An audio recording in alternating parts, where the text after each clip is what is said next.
আফশুস সালাম, তুমি বেশি বেশি সালাম দাও, তাদখুলুনাল জান্নাতা বিসালাম, তাহলে তুমি নিরাপত্তার সাথে জান্নাতে যাইতে পারবা। সুবহানাল্লাহ।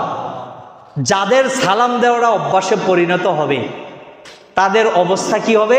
আল্লাহ পাক কোরআনে বলেন, আল্লাযীনা তাতাওয়াফাহুমুল মালাইকাতু তাইয়্যিবিনা ইয়াকুলুনা সালামুন আলাইকুম উদখুলুল জান্নাতা বিমা কুনতুম তা'মালুন।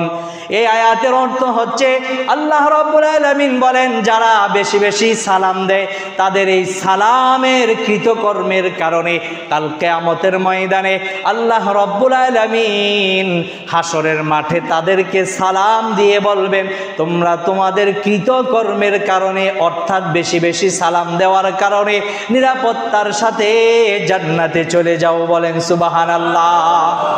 শুধু তাই না, যারা বেশি বেশি সালাম দিবে ওই ব্যক্তিদের ব্যাপারে আল্লাহ পাক এই আয়াতের শুরুতে বলেন, যেই ফেরেশতা তার জান কবজ করবে, মৃত্যু ঘটাইবে, ওই ফেরেশতারা পবিত্র অবস্থায় ওই ব্যক্তিকে সুন্দরতম অবস্থায় সালাম দিয়ে দিয়ে মৃত্যুর স্বাদ আস্বাদন করাইবেন। সুবহানাল্লাহ।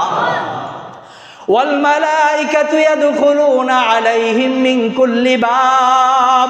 কাল কিয়ামতের ময়দানে যেই ব্যক্তিরা বেশি বেশি সালাম দিবে ওই ব্যক্তিদেরকে স্বাগতম জানানোর জন্য জান্নাতের প্রতিটা দরজার ভিতরে ফেরেশতারা দাঁড়ায়া দাঁড়ায়া বলবেন, আপনারা দুনিয়ার মধ্যে বেশি বেশি সালাম দিতেন, আল্লাহর নির্দেশে আমরা আপনাদেরকে আজকে সালাম দিয়ে জান্নাতের মধ্যে প্রবেশ করাচ্ছি। আসসালামু আলাইকুম ওয়া রাহমাতুল্লাহি ওয়া বারাকাতুহু। বলেন সুবহানাল্লাহ।